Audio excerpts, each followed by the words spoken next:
Good morning, everyone. If you missed our 8 a.m. conversation today, it was a good one. We did everything from aliens to woo to curing cancer to to voting online. It's a cross spectrum conversation. Monkeys, it's all great. So you guys should join that definitely on Friday at 8 a.m. if you can make it. We moved it from 8:30 to 8:15 to 8 a.m. and it's still too short. So welcome to week 7, session 1 of the Copywriter Blueprint. And today we are not doing hot seats because that's what I've been told. It's like I'm not really sure why that's going on. I know there was some homework given, but there was homework given from Friday, but it wasn't mandatory, so that's probably what's going on. I did look at some people's stuff over the weekend, so I will let Leanne or Liana tell me what's going on there. Leanne, are you with us? I'm Okay. with you. Hello. Oh, she's with us. There she is. Hey, how you doing? I'm good. Awesome. Well, I'm just going by what Liana said. So if there are hot seats and I'm wrong about that, we will do them at the end of today's session. Okay, so today is all about the close, and I call this a tsunami style 4-part close. Tsunami meaning that most people, when they close an offer, and by the way, when I talk about an offer, I'm talking about, okay, let's differentiate. Last week, we covered how to set up an offer, how to construct what I called the perfect pitch. A pitch is not a close. A pitch moves into a close. The close is what happens after someone is pitched. And there should not be any limitations on the number of closes that you decide to do. And this is especially true of a VSL in a webinar. You should have 18 pitches ready to go.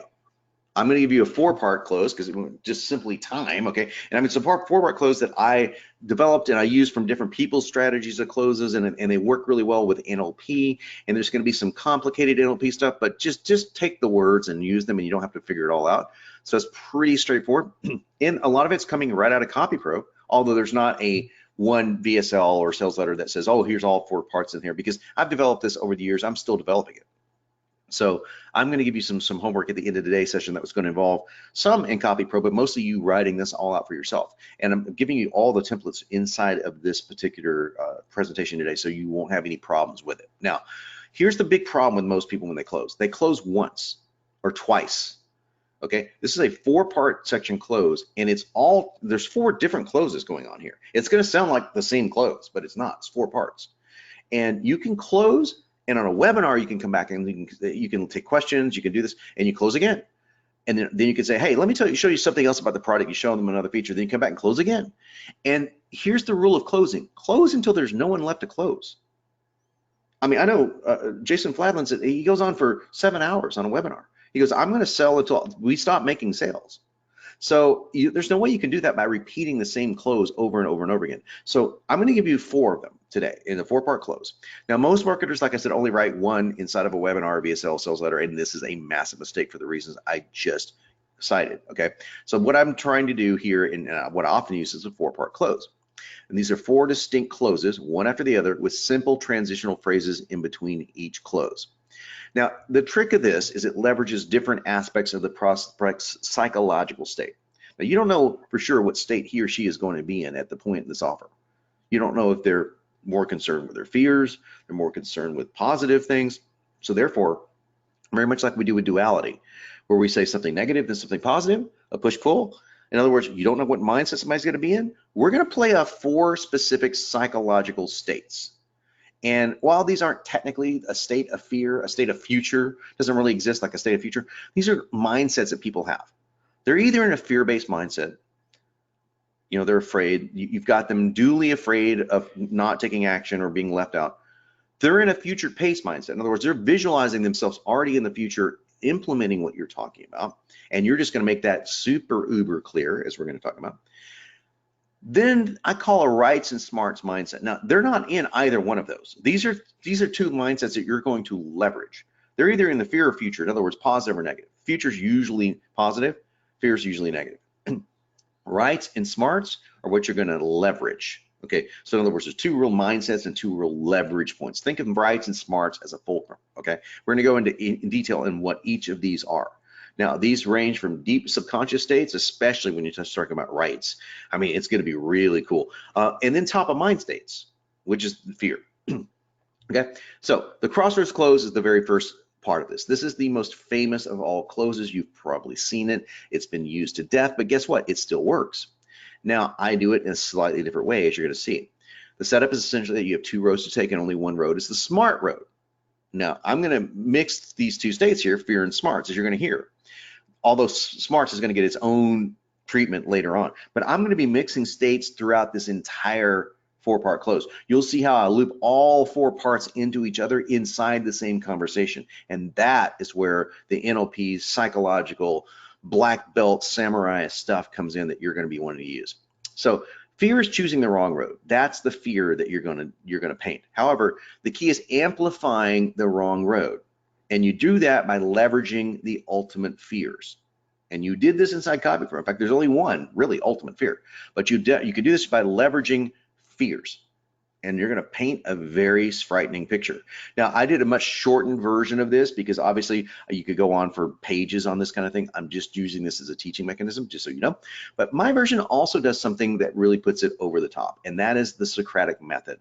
If you don't know who Socrates was or what the Socratic method was about, you can Google that afterwards. Basically, you're asking questions to elicit a general agreement, or elicit a response. You're walking someone through a series of questions going into a specific direction, the Socratic method, okay? And you're gonna get a lot of yeses. So this has got a lot of interesting psychology. You got fears, which is a big no, and you're getting a lot of yeses. So what are we doing? Right off the bat, we're already into that whole duality mindset. Now I'm gonna read you a framework for a fear or crosswords close. Right now, you are standing at a crossroads. A decision is mandatory, and the decision you make will be one that you live with for a lifetime. Now, what am I doing there? What most people do when they do the crossroads close, they go, you're standing at a crossroads right now, and you can take one of two directions. Okay, that's not enough. That's not enough.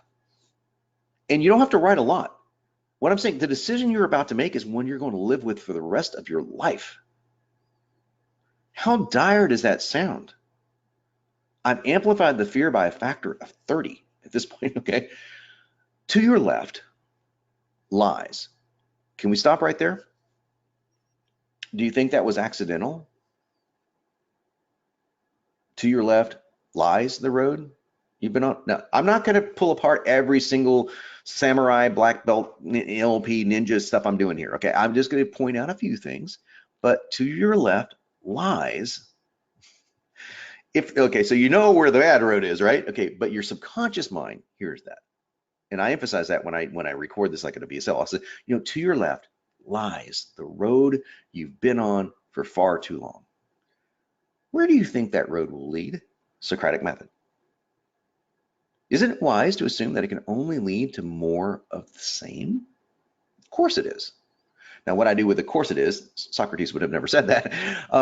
I'm going to say, yes, of course, that's the right answer. Yes. So I want to get, yeah, of course it is. However, it's even worse than you may believe. If you keep going down that road that you're on right now, you may end up ultimate fear. In my case, you may end up so sick and so debilitated from gaining weight year after year after year that you literally succumb to a life-threatening illness and you simply give up. Is it safe to say you want more out of your life than that? Now, you can hear somebody nodding their head. Yes, there's no one, no, that sounds great. I want to freaking die. I want to be so fat when I die, I want them to bury me in a piano case. Yeah, no one's going to say that, right? Yes, it is. And again, I put in the yes, it is, just in case somebody does say no, right? But very few people will. So again, Socratic method. That's why you need to turn and look to your right. Now, what am I doing here? See, I'm taking this crossroads close to a whole different dimension here. So I'm actually putting you into a physical state of being at a literal crossroads. Look to your right. And guess what people are going to do? They're going to look to the right. They're going to look to the right. But again, I'm playing off terms. Okay, which is the right road? It's the road to the right. Okay, this is very, I've actually heard someone write the crossroads close where the left road was the right road, which is just, really bad NLP, I'll put it that way. Okay, that's why you need to turn. Now turn, what am I talking about? The turn is exactly what I'm wanting someone to do. I'm wanting them to change their mind. I'm wanting them to go into a different direction and look To your right, NLP command. There's the other road, the road that leads to primary goal, to losing all the weight you deserve, to getting your marriage back on track. It doesn't matter what it is, your primary goal. But the rest of this can be used in anything. You know, it's to the life you and your family richly deserve to enjoy. Now, that's definitely planting things like you could be training your dog, you know, so you might want to tamper that if you're training your dog or something like that. But you can use this for most pitches. It's what you and your family richly deserve to enjoy. Your right, to your right, is a road full of hope and fulfillment. And I'm walking that road right beside you. Now, this is very important. This little turn at the end, okay, so I'm obviously painting the road to the right is a very great thing. But look at that last phrase on that paragraph. I'm walking that road. I'm right beside you. Again, left out avoidance. We talked about this in week 1. No one wants to feel left out, right? They want to feel like you are on the journey with them. Will you join me on the road to a better marriage, to weight loss, to having the dog of your dreams, whatever it may be? Will you join me? It's an invitation to join you. It's not an invitation to buy something. It's an invitation to join you. Now, this is dripping with persuasions. This is samurai persuasion level stuff. Okay, just dissect these 4 or 5 paragraphs here, and you will get a lot out of this course. Now, you can elaborate on it. You can put your own language in there, but keep the tools that I'm using inside this closed framework, and it's going to be great. Will you join me on the road? Click the button right now. So your call to action, by the way, we talked about really cool calls to actions. Your call to action, you just need to remember a couple of things. Number 1, you want to keep it simple. Number 2, it's not a request. Click the button right now. The one that says, and this is my trick and I talk about in Accelerator, so I'm going to give it to you. One that says, yes, I want to lose weight today. I don't know why I got to be known as the guy that branded these buttons. By the way, we're still on the same slide. This is not on the slides, like a lot of my teaching isn't. But that's how you do a freaking killer call to action. Now, you can test, and you should have buttons on a page, sales letter, VSL, webinar, doesn't matter. You should have buttons that say order now, or register now if it's something you register for or whatever. It's the Amazon button. But you should definitely have what I just said. Yes, John, I want to lose weight with you today. It's a long ass button, okay? And it's because that is a button that when you click it, that is a commitment. It's a micro commitment. It's times 2 because you're clicking something. Yes, I want this. I want to lose weight today. Who's not going to click that button if you're doing a weight loss ad? Order now has a lot more buyer's resistance toward it, a lot more friction. Now, here's the thing that, again, the same slide here. Friction is your enemy. It's your enemy in life, which is why I'm such a big fan of the Kanban process for getting things done. It removes friction. It's the enemy in any marriage or any relationship that you have, and it is most certainly your enemy when it comes down to copywriting and persuasion. Friction. This is the removal of friction. This is greasing the sleds of the track, so to say. Okay, you want to remove all the friction you possibly can. So will you join me on the road to blank today? And the button literally says, yes, John, I want to lose weight with you today. Or whatever, I want to lose weight today. You don't have to say with you, but you get the idea.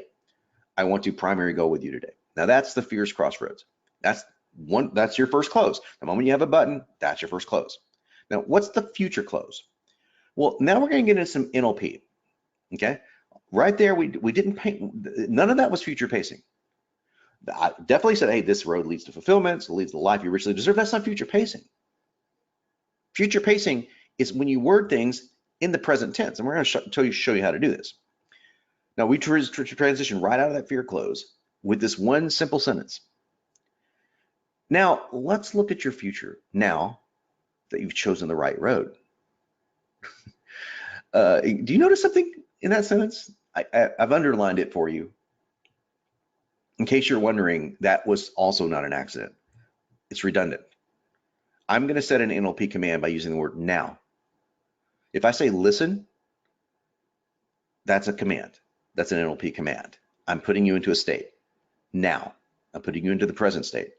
Let's look, another command, at your future now that you've chosen the right road. And that's how I would say it in a VSL. That's super rich with hypnotic language patterning and all that kind of stuff. Just take that and memorize how you would do that. It's because that would take a whole other course to teach hypnotic languaging. But that's basically how hypnotists talk. That's Ericksonian kind of stuff. Not too aggressive on that level. You don't have to be. Pretty simple. You can keep it simple.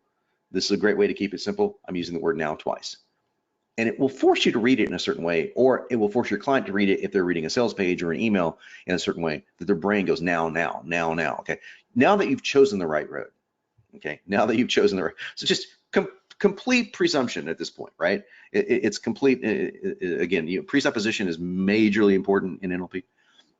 Okay, this entire close paints a picture of the prospect's life in the future, all with present tense language. So when people talk about future pacing, they often get it confused with me just talking about the future. Like if I say, if I see, look, tomorrow we're gonna go here, we're gonna do this, it's gonna be awesome. That's not future pacing. It's going to be is what? It's going to be is talking about the future in the present moment. You know, I'm right here talking about a state that tomorrow is going to be awesome. We want to take you into tomorrow and talk about, wow, today is so freaking awesome. Do you see the difference there? That's what future pacing is. You're going to see it very clearly here. You walk them down the three result times that you've already done in CopyPro. See why we're doing all this? All this is now coming together. All these frameworks are coming together. Short-term, midterm, long-term results goals, all going to be used in here. Let's take a look at the future-paced NLP framework. Now, let's look at your future now that you've chosen the right road. Can you believe it's only been 7 days? You woke up this morning feeling leaner, more energetic. Now, I'm going to talk about this for weight loss in case you're wondering, but notice there's not one single thing about in 7 days from now, you're going to wake up. That's not what I'm saying. That's not future pacing. Can you believe it? It's only been 7 days. You woke up this morning feeling leaner, more energetic.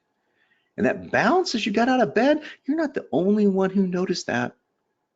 That kind of energy is contagious. Now, how many sentences is that? 3, 4? So, not exactly having to write, Tolstoy here to do this. Play off what others see when you're future pacing. That's such a great tip in general when you're talking about results. That's a huge thing for me. I'll say others are going to notice this. And I actually build that into my guarantee. If others don't notice that in that five-part checklist we talked about last week, if others don't come up to you and compliment you on how great you look, I'll give you your money back. Because that removes that person. That person is in a state of like, I don't trust myself. But if other people are coming up to me doing that, well, guess what? That feeds off two things. Number one, it relinquishes someone's ability to need to trust themselves because they're trusting outside opinions now. So they get both. And B, we all love to be told we look great, or others that notice that our progress in our whatever it may be. Hey, your dog is doing great, or people love to be complimented. So that kind of energy is contagious. Now it's 3 weeks later. You caught a glance at yourself in the mirror, and just for a moment, you swore it was someone else. Damn, that's a good look. Oh, wait, that's me. It's okay to say that. You look fantastic. You're back in that pair of jeans you swore off a few months back, and you're turning heads left and right. There's not one word in that that's not completely set 3 weeks in the future. But if I take you there, if you're listening to this and you're listening to my offer, you will be 3 weeks in the future in your mind. You will be seeing this as vividly as possible. If I start going back to present tense language, it's 3 weeks later, and 3 weeks from now, you're going to glance at yourself in your mirror. No, that's not future pacing. That's present tense language. Despite the fact I'm saying you're going to, and that's obviously future as far as the verbs go, but that's not future pacing. This is future pacing. And when you do it right, oh, it's good. Okay. The last one is now it's 60 days later, and can you believe your life? Your health and your energy are all-time high. Your partner mentioned how you look like you're back in college, and you think back to yourself, it all started when I trusted my gut and said yes to John. And that's how I loop the end of this whole close. It all started when I trusted my gut and said yes to John. Now, obviously, this is for a weight loss offer. You change all that to whatever variances that you want to talk about in your results, and then you finalize this by saying, just like you're trusting it now. And what am I doing now? You hear me snap my fingers? Now. I'm putting them right back in the present moment. And I will literally snap my fingers sometimes on a VSL. If you've ever heard me do this, you know for sure. Just like you're trusting it right now by saying yes to this future you. Now you're back in the present moment. Trust me now. Click the button below. Do it right now. That's the end of that call to action. Lots of NLP there for you guys to dissect. Okay, then there's the rights close. One of my favorite closes, inspired by, I believe, I want to say it was Jason that inspired Russell that inspired me with this, but I took this to a whole new level to be honest, because I really got into this whole close and like, how can I really milk this for all it's worth? And the transition out of that future pacing to the rights close is so cool. Okay, we transition with the use of what's called a frame reset. And a frame reset is just simply a non sequitur. Okay, when I want to reset your state, I might clap my hands. I might say, hey, cats are weird, aren't they? You're like, right now, Leanne's grossly offended. But something completely non sequitur. Your frame, you're out of whatever frame you're in. Now, this is a frame reset. Tony Robbins talks about it a lot because he's studied NLP. Okay, a frame reset is what we want to do here to take you out of that future because you're still kind of drifting there. And I'm going to pull you right back into the most present moment that you can possibly get. And I'm going to talk about your human rights. Okay. So, hey, let me ask you a question. That's a great way to frame reset. And by the way, a great way to do it in relationships, by the way. Honey, let me ask you something. And ask a question that's appropriate. Please ask a good question. How important is your freedom to you? Now, notice I didn't say freedom to you. Your freedom to you. You can't say the word you too much. Look how many times I say the word you in this. Let me ask you a question. How important is your, it's a derivative of freedom, to you? Can you put a price on it? So there's a 10% you rule that I use in a lot of my sentences where I do transitions. How many times can I say the word you? Let me ask you a question. How important is your freedom to you? Can you even put a price on it? Okay, we're going to set this up. This section is all about the freedom to choose and how it's a fundamental human right, your right to choose. Now, what is this doing? I'm doing this to touch on the deepest of core values, but I'm doing it as well to echo back to fear. Because a lot of, especially older, when I say older folks, you know, I'm not saying just people in their 60s and above. I'm saying, you know, people that have lived life long enough to see some of their freedoms, perhaps they fear they're going to diminish. There's a lot of that going on in the United States right now. There's a lot of people fearing, for example, freedom of speech could be very, very limited. And when you start talking about someone's fundamental human rights, their rights being stripped away, it's a very powerful copy motive. Now, this is not just relegated to the agoras of the world doing, you know, into the world kind of stuff. You can do this right here. I'm doing it in a weight loss offer, okay? Right here. Now you're gonna see how all these are tied together into one narrative. All of our closes so far into one narrative. So let me ask you a question. How important is your freedom to you? Can you put a price on it? You know, if you value freedom the way I do, then let me share something personal with you. Now, what am I doing here? If you value it the way I do, no one is going to say, nah, probably don't. What am I doing? Rapport, inclusion. If you value it like me, let me share something personal with you. Everyone wants to hear a secret, and this is the ultimate, one of my ultimate rapport statements. Let me share something personal with you. I believe to my core that one of the greatest freedoms we both have, notice the language, we both share, you could say that, is the freedom to choose. You know, there are some that want to strip that freedom away from you. Many who want to force you down the wrong road. You know this firsthand because you've been on that road for some time now. Now, what am I doing here? This is a very clever way of taking someone, first of all, back to the road close, right? You know, the wrong road. And now I can say, look, you know that firsthand. We just looked at that road that you're on and it's ugly. But I'm also saying it's not your fault without saying it's not your fault. There are some who want to strip that freedom away from you, many who want to force you down the wrong road. So they're thinking back down to all the bad decisions they made. But now I'm saying, look, those are people wanting to strip some rights away from you, forcing you down the wrong road. Now, you know that because you've been on that road for some time now. So as you veer right today, down the right road, okay, oh, you can see what I'm doing, NLP, right, toward the future we both see for you. Remember this, another command, Today, you are exercising your divine right of choice.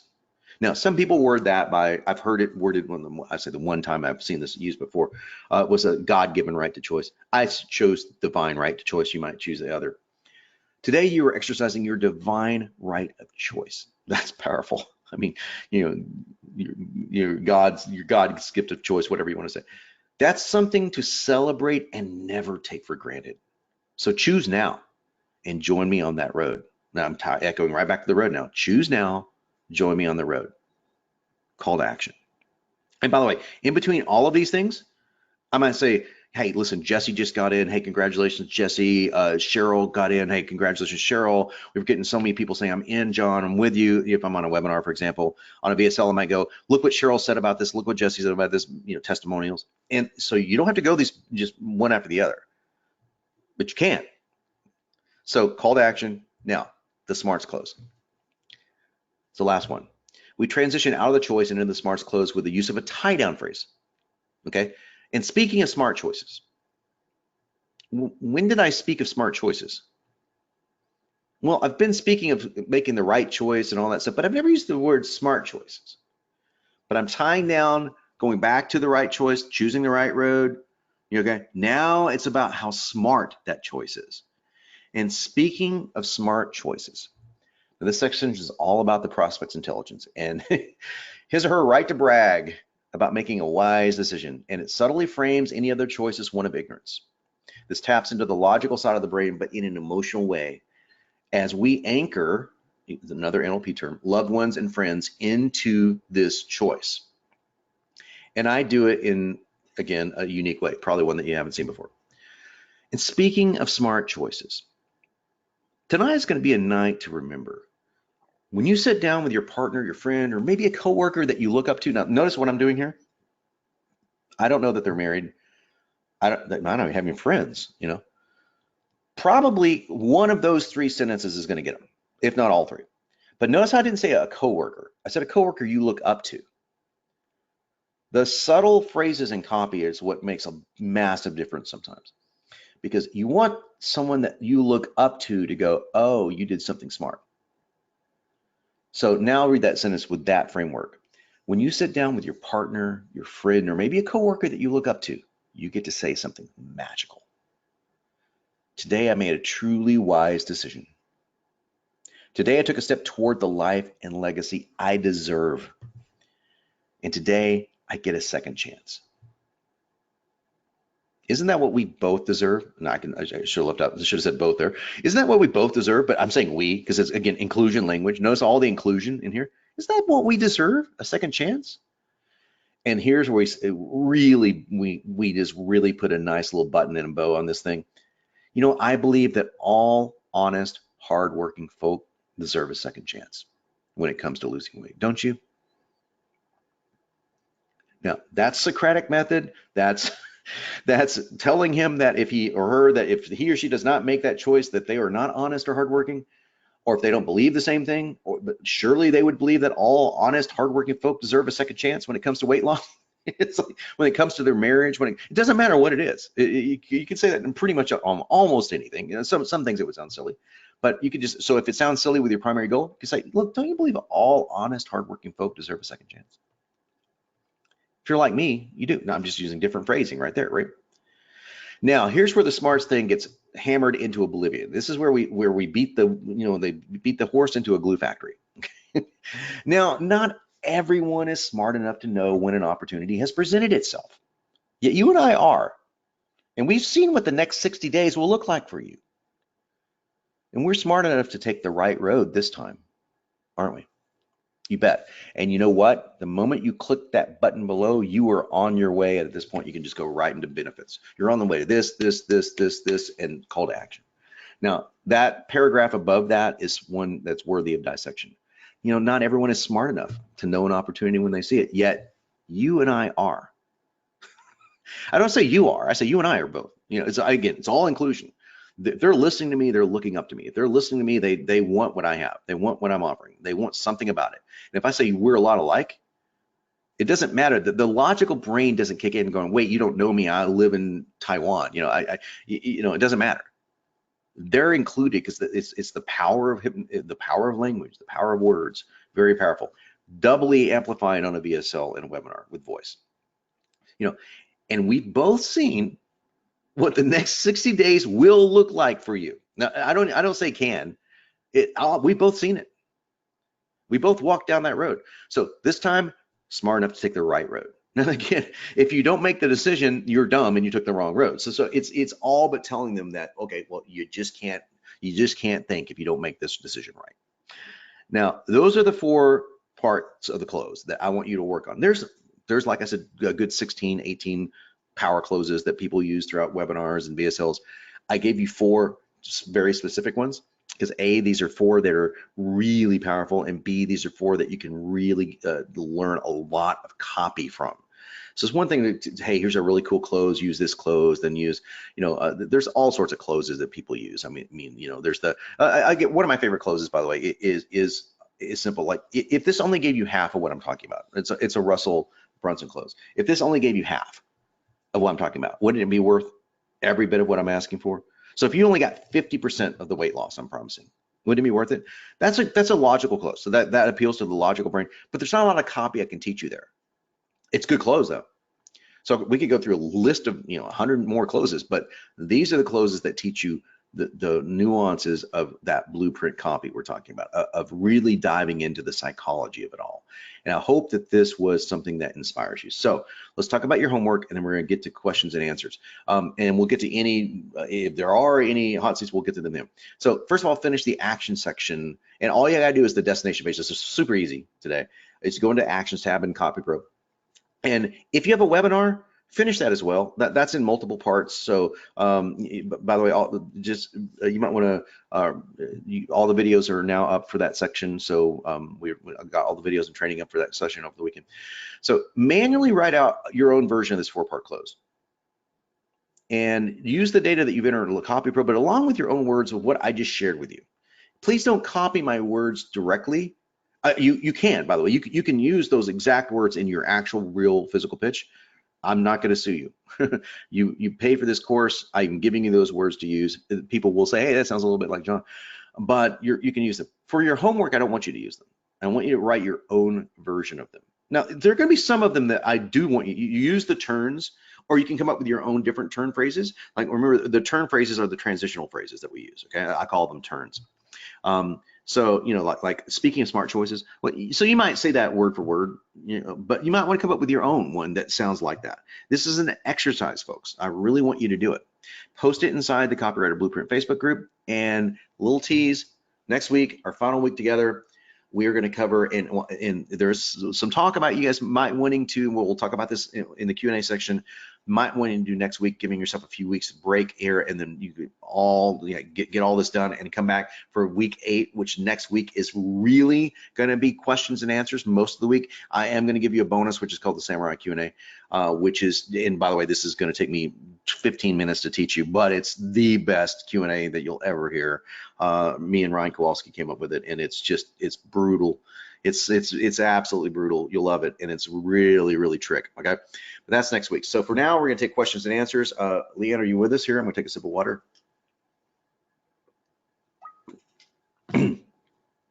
Leanne. Okay, I've lost my host. Sorry about that. Okay. I got a phone call. So as of right now, it's not Okay. Do we have any questions? We don't. Not yet. Not yet. Been riveted and listening and not questioning. Guys, here's your chance. Here's your chance to ask questions.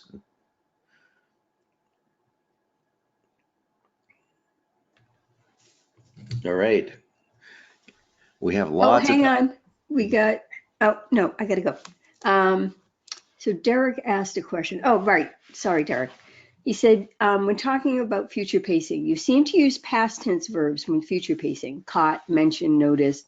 Do you recommend past versus present tense verbs, or just play it by ear? Okay, well, let's go back to that section here. So, because I know what you're talking about here. So you woke up this morning feeling leaner. Yeah, I'm using past tense on purpose because again, that's how you do this. When I say you wake up this morning feeling leaner, you're not remembering back on the day. So what I'm doing is I'm taking them to 7 days in the future and I'm making them remember back to the day. You woke up, people saw this, you caught a glance at yourself in the mirror. Those are all past tense on purpose. Yeah. Now you could say you catch a glance at yourself in the mirror. You could say that, but I love that. I like it better. It's 3 weeks later. Today you caught a glance at yourself in the mirror. That's completely future paced, legit. So yeah, good question though. Yeah. Well, cool. Well, Dovey says he has, Derek says he has some other questions, so I'm going to unmute him. Yeah, come on, Dick. Hang on, Derek. I can push a button. Okay, you are unmuted. Hey, John, it's a Hey. theory I've been thinking about. I don't know if you've tested this. So different words. So like this versus that. That seems more dissociated, like that thing over there versus this thing right here. So here and there, these and those. So when doing something, I don't know if you've tested this, like that wrong road versus this right road. You know, something that makes them feel closer to the right choice, or those obstacles versus these obstacles. If I say these obstacles feels closer versus those has more of a dissociated feel. So I was just curious, have you experimented, or what have you noticed in terms of when you might use more like dissociating language versus something that makes it feel closer? Yeah, I hear what you're saying. I've not experimented with that specifically, and I think that's got a very valid point, that if you're wanting to pull someone closer, it goes by really quick. So but it's great exercise. It's a great mental exercise to go through and pull apart that kind of stuff, and those kind of do we use those, or and when you look down that road, or you look down this road, one is definitely, this is much more pulling you closer, right? Then when you say you look down that road, the most important thing for me in this context is still making someone feel like they are literally in that they're looking back on the day. If we're going back to the copy, going back to future pacing. Yeah, was it in regard to future pacing specifically, even just copy all throughout the copy? Generally speaking, I think it's a really good idea to make someone feel as close to the subject as possible, and those little words can most certainly add up. I've never tested one way or another. I mean, I tend to write that way sometimes, and sometimes I just I don't, I'll make a mistake and not do it. But yeah, that's it's a great point. It's a great point, and it's probably a really good lesson to learn. Probably good to dissect some of the sentences that you might write and say, and how could you change this to say something that makes you more in the present moment or more toward the subject. So yeah, it's good. Cool. Thanks. Amen. Thank you. Anyone else want to come on and share, Steph? Well, let me mute Derek. You know what's interesting about the crossroads close is that, it always says you have two choices, but you really don't. It's such a trick. It's such a, you have more than two. You could buy, you could not buy, you could, buy something else. That's another choice. But it tricks you into thinking that you only have two in that present moment. Yeah, and that's also a very important part of that whole thing, is that you, again, the idea behind a close is, well, everyone knows the movie, someone, the copies for closers, the Alec Baldwin speech. If you don't know it, just Google what I'm talking about. But the ability to close someone, to really close someone, Jordan Belfort was a master at this, is the difference between making a lot of money and making okay money. Now, when you're doing it in a sales letter, this is where, at this point inside my brain, you can tell where I'm at. You could tell as I'm reading. Am I in my Nietzschean Superman state, or am I in my broken, fragile state? Well, it's clearly I'm in the Nietzschean Superman state. And so at this point, I am talking as if I am this close to God. I'm God's voice in their ear, as far as they're concerned. And to do that requires unmitigated gall on some level, to put yourself in that position. And you know what? I'll take that gall and I'll raise it. And that's my attitude toward closing. I will raise it and go up a notch. So I will walk you down the darkest freaking path possible, and I will take you down the most possible without lying. Nothing I'm saying here is a lie. This is very important. And I think that we didn't talk a lot about scarcity, and we'll talk maybe some about it in the Q&A next week, because I wrestle with this. Everyone wrestles with this. How do you get legitimate scarcity? How do you make scarcity ethical? I've done 1000% ethical scarcity before. For example, I'm selling 30 memberships to to Copywriter Blueprint, and we sold it. We hit 30, we stopped selling.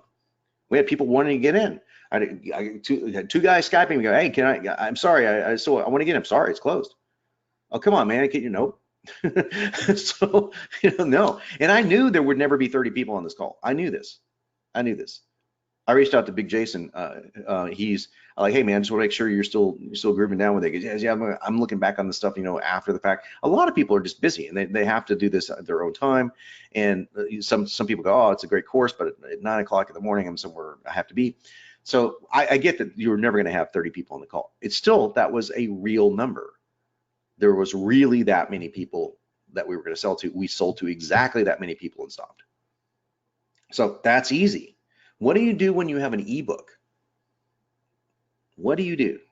Well, Ryan Dice came up with the best answer for that, and that's lie. I want to see the best answer. The best answer for closing is basically just, yeah, we're only going to sell 1,000 copies at this, but we came up with a way to make it not a lie.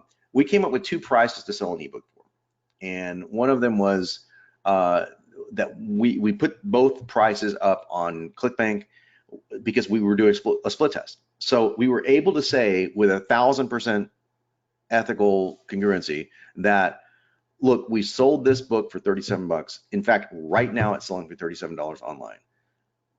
Only on this page can you get it for $17. And that was the best. But guess what? There's no way we're going to keep doing this for long. We're in the process of testing, and guess what? I can't guarantee you how long that $17 is going to last. It may be gone tonight. So that's scarcity that you can use for sure in real, and you're actually doing it, again, 100% ethical. But I won't lie to you, I've definitely used exaggerated scarcity for closes before, because I didn't have one. I didn't have scarcity that I could build, and it's really hard to think your way around that. But so we'll have a conversation about that on Friday, more of a talk about like how to do that. And there's guys I know that are the most ethical people that are copywriters, but when they write copy, they turn off that ethical part of their brain. They just go into a mode of like sheer persuasion. I try not to be one of those people. And for 99% of the copy I've written, I'm not that person. But I have done it before just to see what would happen, and it's not comfortable for me. So it's just it's fun. It's fun to write without any. There's one guy I write for right now where I don't have any filters, and it's like, and I just let them back up all the proof, which is kind of fun. But it's not. You can't do that for a living. You can't do that for real. So this is why I like to go into this level of copywriting, because you don't have to lie. You don't have to exaggerate. There's nothing I'm writing here that's you could argue that some of it could be an exaggeration, like if you don't do this, it's like but I didn't say that. I said you may. Notice this word right here, if you can see my mouse, you may. So that's how you get around. You can be completely ethical and honest, and I love ethical persuasion. So ethical persuasion is what we're signed on to teach you. So you don't need to lie. Next question. I'd love to hear any feedback on that. If you guys have struggled with that, it's totally cool. You're safe here. You can say, yeah, I've done it, or I mean, no one's going to judge you. But oh yes, we will. yeah, well, I won't. All right. Duffy had a question. Do you have any good Tinder closes? Tinder closes? Is that what he said? Yeah. Yep. Tinder closes. Well, I will plead complete innocence on that. I have never been on Tinder, nor will I ever be on Tinder. But yeah, I know people who are. And by the way, there's no judgment for that on my part. It's like I've been on dating apps before, but Tinder's not my style. But yeah, I don't have any Tinder closes. Don't know enough about it. I do know a lot about that market as far as dating goes, though. I mean, because I've written many offers in that space, and I don't know how I got tapped into that. I think it's probably because of the NLP stuff, and you know, I know Joshua and I are such good friends, and you know, obviously Dow Badass was all about dating and all that, but so I do know a lot about the psychology of how to close those kind of sales, and it's pretty straightforward. But that's different than being on an actual dating app, unless you meant something different by Tinder. If you literally meant the word TENDR, let me know. No, he was kidding. Had a little smiley face and everything. Oh, okay. Well, so you didn't say anything about smiley face. So I'm taking him seriously. Yeah. I'm taking him seriously, man. Yeah. No. The best Tinder close I can think of, the best dating close. I can't give that away. No, I can't give that away. Now maybe I'll tell you in person. It's a good one though. Oh, those open loops, man, oh man. All right, Danielle, I had a question. Neil was my next door. Neil Strauss was my next door neighbor in Malibu. I'm the next door. He lived like 3 blocks from me. So getting to hang out with the master of the game, literally the game. Wow. You know, he's also I wasn't interested in his stuff from a dating thing. I was married at the time, but man, is Neil Strauss a fucking amazing writer. I mean, just a brilliant writer. I'm not talking about copywriting. I'm talking about writing. He's just an amazing writer. He's a great wordsmith. So anyway. Well, cool. Daniela has the next question. Yes, I think Daniela. I'll be launching my offer before the end of the copywriter blueprint. Can I ask you to go over the sales page during Q&A? Sure.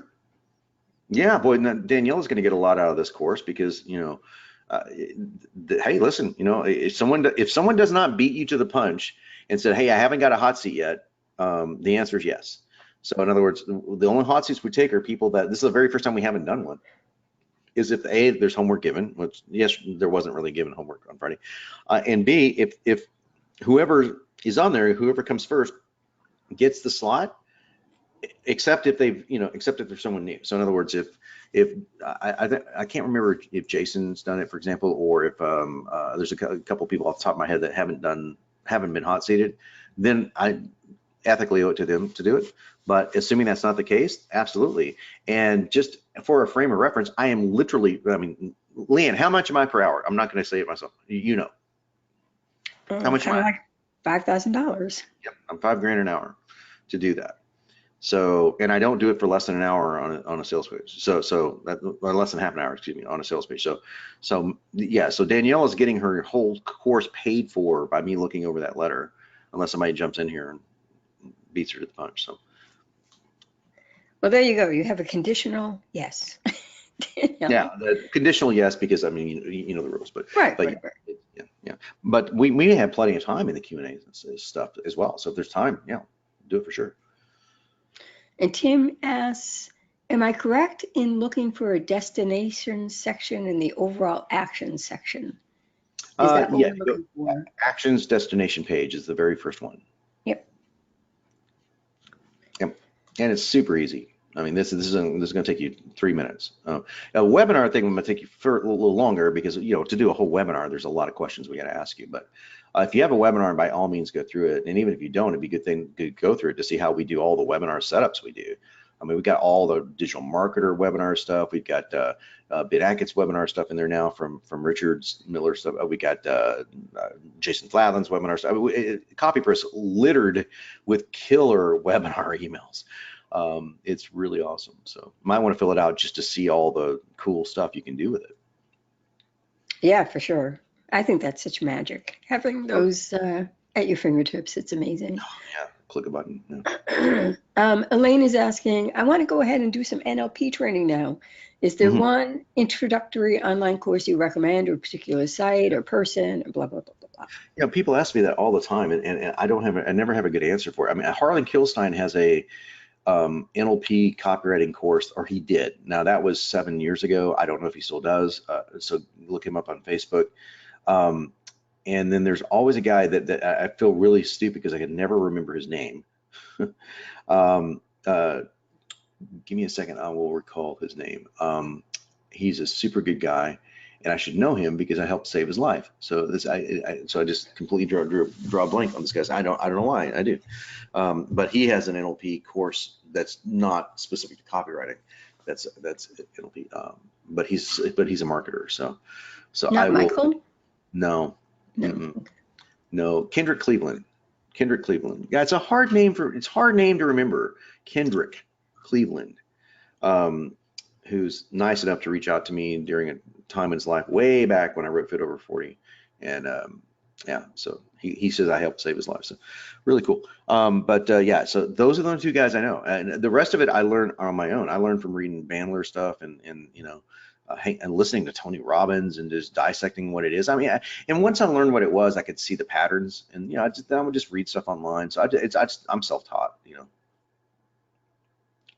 I could be doing stuff wrong, but I just know that people tend to turn to me for a lot of that NLP stuff, and you can hear it. That's the thing I think that's really cool about NLP is like in copy you can hear, like when I'm going to future pacing or I'm going into rapport or when I do a command, there's not a question of whether or not that's true or not. It's you can hear it. You can completely hear it. So there's probably stuff like, for example, my friend Michaela does NLP regression therapy.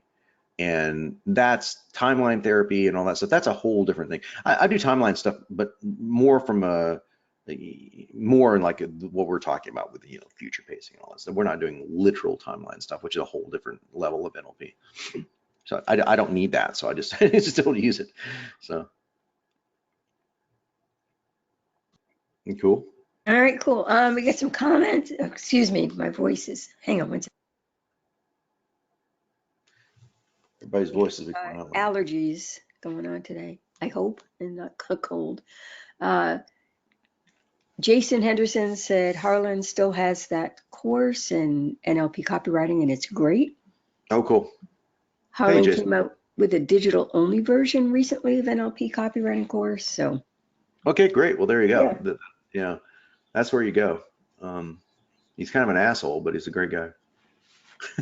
Let's see. What I mean by an asshole, he's a curmudgeon. He's a character. He's a character. Yeah, he's not really an asshole, but he's like he definitely comes across as an asshole. But he's a character who could be considered an asshole by some. He definitely could be considered. Well, he definitely, yeah. I consider him an asshole when it comes down to keto. That's for sure. But I say that comically. I love Harlan. I think Harlan's great. But so because he's like, you could never cheat on my keto. If you post an off meal, you'll be booted off our forum. I'm like, dude. Yep, he made the rules and he's sticking to them. Yeah, I'm just saying that's biologically silly. But anyway. All right, question. Let's see. We got Jason Henderson says, I use Kendrick Cleveland's creativity switch every day. I don't even know what creativity switch is. So now you gotta share that with the group. You want to come on, Big J? Big J, the man with the big bunnies, or one of you big bunnies? The big bunnies. You say yes. Jason says yes. We go with big bunny or little bunny. We got two big bunnies in here. I'll pick one. Yeah. Make unmute. Jason, you're unmuted. There, bud. Nope. See, there's two bunnies. Let me pick the other It's bunny. exactly how there should be. There should be two bunnies, and they should both be large. Jason, okay. Hello. Jason, I got both bunnies unmuted. Hello. Hey, what's up, man? Hey. So basically, you know how Gary Halbert would goof off with his proteges for like 4 days, and they'd be like, "What the hell? We have, sales letters to write." They'd just goof off, and then he'd say, "Okay, it's time to get to work," and he'd write a sales letter in like 45 minutes. Yep. And it's kind of like, stop thinking about it, go to bed, do whatever, goof off, and then, walking along the beach and your idea will come to you. Right. Well, creativity switch, it's more neuroscience and hypnosis versus NLP. You do what you normally do. You do your research, you take your notes, write your bullets or whatever. And there's an audio version, and then there's the advanced version with a casino. Have you heard of the casino? No. It's like you can get through them. It's basically a sound and light machine. It basically works with your brain waves or whatever. You basically plug it into your ears, you put on the glasses, and has programmed sound and light. And like Kenrick's talking to you, and he's doing double inductions, triple inductions, and basically do it for 15 minutes to half an hour, like immediately after you do your research, and like your mind is on overload. You Wow. just come up with a gazillion ideas. That's awesome. I'll definitely have to check that out. Can you send me information on where to get it? Yeah, the first time I used it was I was writing for Revolution Golf, and they hired me again after they figured out they couldn't, duplicate me. And this is just within the group, by the way. Yeah. So we came up with our deal, and it was, my base plus X% over their average launch. I said, okay. And when I talked to the marketing managers, found out that I was competing against myself.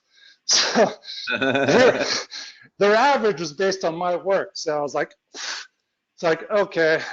And then that's when Kenrick's partner told me about it, and I tried it, and I was like, holy crap. And I crushed my average by over 300,000. Wow, dude, I gotta check that out. Yeah. It was basically, I was just working on eliminating ideas because there were so many. So Thanks, yeah, man. That's awesome. I'll send you the info. Yeah, cool. And we'll send it out to the group. If you send it to me, we'll post that in the Copywriter Blueprint group too. Okay, cool. Thanks, Jason. Sure. Long live bunnies. Especially big ones. Yeah. Let me swoop back here. Judy says she knows a guy in New York who's a friend of Harlan's. His name is Doug O'Brien, in case anyone wants to look him up. And Valerie has a link to the creativity switch. I'm going to put it in the chat for everybody. Cool. I got to email Kendrick and tell him I can never remember his name. And that's not meant to be, I love Kendrick. It's just, I can't remember the K words, the K words in my brain. Yeah. It's funny. Let's see, the site is, okay, cool. All right.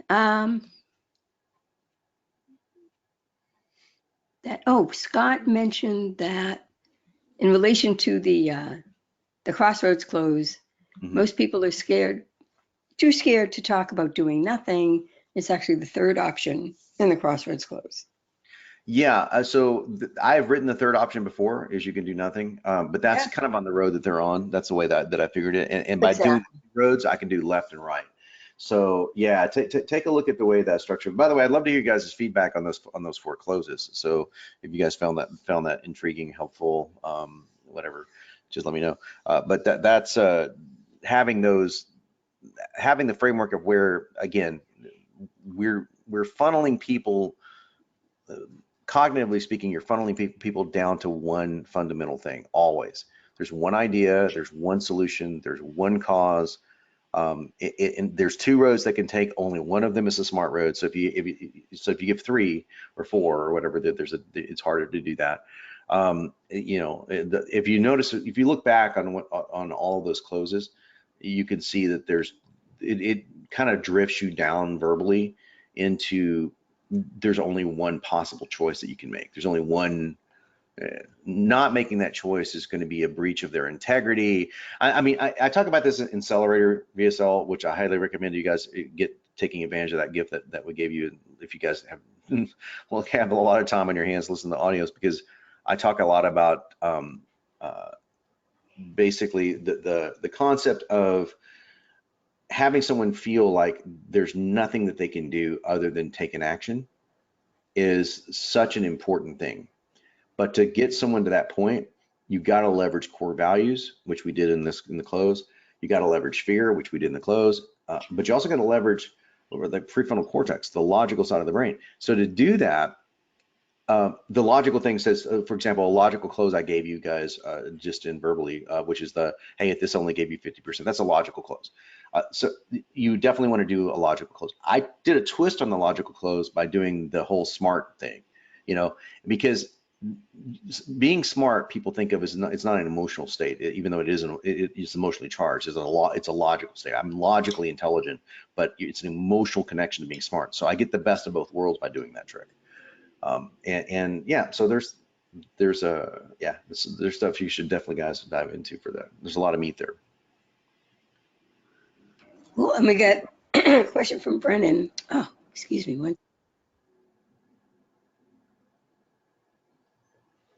He says, how long do you spend on each section of your 4-part close? About that long.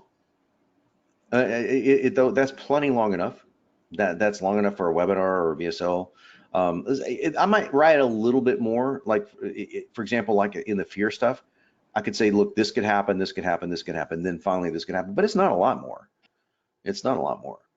So, and yeah, a good question is, do you vary the length depending on the offer? Nope. No, I vary the length of the letter depending on the offer, depending on the price. Right. But I will not. No, the closes, they all stay pretty much the same. I mean, that's the framework that I use for those 4 closes. And what I did, just so you know, is I took the frameworks that I use, and I use more than 4, but I'm putting 4 together just because, again, it's a teaching thing. And I wanted to put the 4 most potent NLP / hypnotic language / copy, badassery stuff together, because this is a copyrighted course, right? So I put those 4 together on purpose, and I wrote all 4 of those closes last night. Now, because I know this, like, I know this like the back of my hand, because I've done this for so long. So I didn't want to pull closes from a literal sales letter that I've written, or this, that, or the other, although I could have. Yeah, I could have easily just pulled those closes from webinars that I've done. I wanted to show you that this is something that is, if I have that framework in my mind, I can write all that stuff without thinking about what I'm writing. I was able to write that without, I put myself in, I did the speed writing thing. I put myself into the mental state of the Nietzschean Superman, and I wrote all of that without edits. So I'm not saying, hey, look how badass I am. I'm saying that I know this formula. Once you get the framework down, you can go into that speed writing state, and you can write blazing fast, like Gary Halbert did. Like I can do the same thing. I write a sales letter in an hour. So only in that state. You can't do it outside that state. And he's talking. Gary's completely correct in saying, when he said you write out all your ideas, then you walk away from it, and then you just do something else, and you take a shower. That usually works for me. I never do this one. People say go to the gym. Never. Not for me. I mean, you don't want to have anything on your mind when you got 300 pounds hanging over your head. That's really stupid. So the only thing you want on your mind is that 300 pounds hanging over your, or whatever it is. It's like you want to really be focusing on that, right? So, I don't do it in the gym, but I will do it on the drive to the gym. I'll do it on a walk. Do it. Don't do it when you're with your lover, your loved ones. That's not a good time. But do it. You get away, and then let your brain let it come to you, and then sit down outside of that state. I had that problem, by the way. Over the weekend, Leanne knows this, because I had to write a pitch deck, and I am like, I've never written a pitch deck before. Well, I have, I mean, for the same product, but I'm not good at it. A pitch deck is a completely different thing. And when I first approached it, it was like, well, I'll write it kind of like a webinar-ish thing, and that didn't work. And so my good friend Jennifer gave me her pitch deck, in which she does this, did this for a living and knows what she's doing. And I modeled it, just kind of took it off, and then I was going through it. It's like pulling teeth. It was like, oh, God, everything I'm writing sucks. This is terrible. And then I just got away from it. Just got some ideas from Leanne. I just stepped away from it and said, no, I'm just going to walk away from it. And just woke up the next morning, and it's like, it had come to me. All I did is wake up and go, oh, I got it. So I just slept on it, and I was able to bang out the entire deck in a day. So yeah, that's an important teaching tool in copywriting, is the importance of stepping away from something and getting clarity on it. Once you feel like, if you feel like you're beating your head against the wall, you're definitely not in the right state. So if you guys have any state questions, let me know, because we can talk more about how to get in that state, or just go back and watch the speed writing thing we did in week 3 or 4. Can't remember now. Yes, I totally agree on that. If you are pushing too hard, it's time to take a break. Yeah. Dovey is asking if you have a shareable swipe of lots of closes, we'd love to see them. And there are a ton of closes.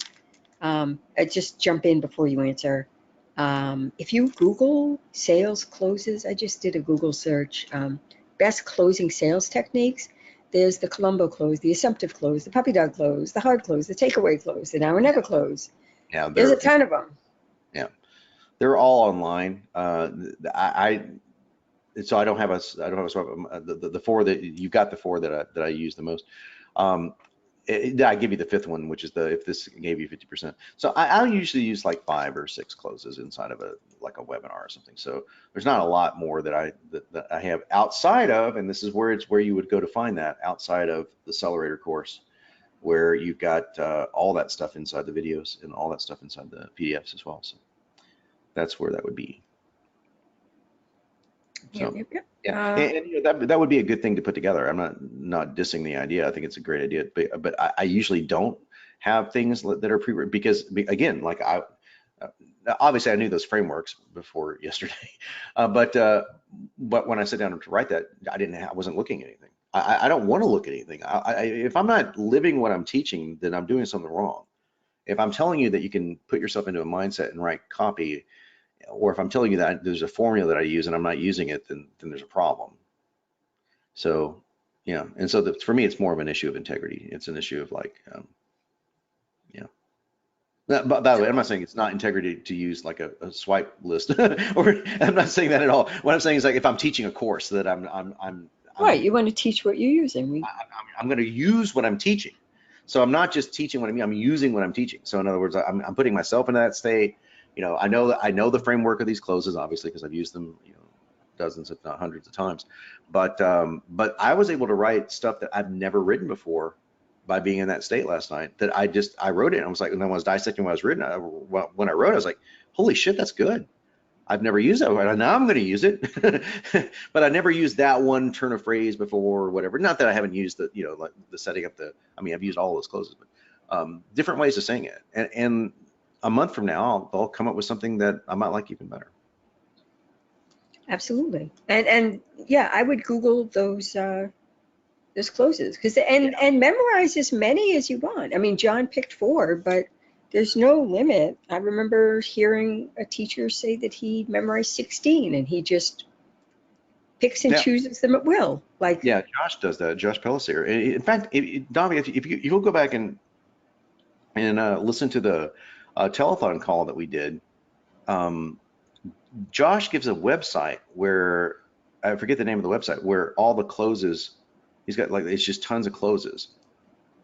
And he gave out that inside he was on first. So it's within the first 30 minutes.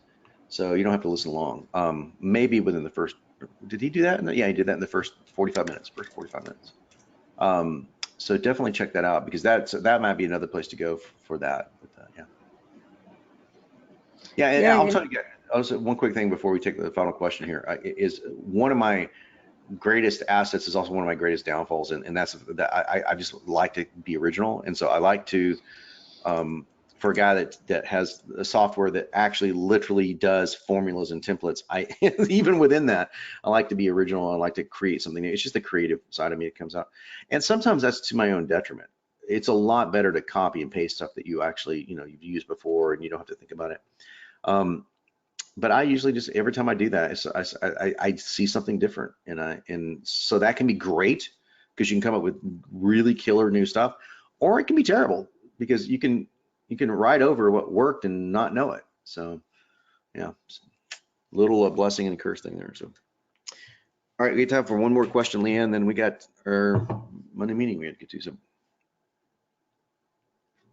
yep. Just a comment. The master of pitch decks is Oren Clapp and his strong method. And that is it. Awesome. Well, it's a great session today, everyone. Thank you so much for joining us. Be back on Friday. Good luck with that homework assignment. I'd like to see what you guys come up with. And then, hey, listen, if you come up with a fifth and you go, I love this pitch, please share that. Let's make this a group effort. We'd love to see that on Facebook. Really appreciate you guys. Leanne, if you can close out the webinar, we will see you on Friday. Bye, everyone. And thanks again.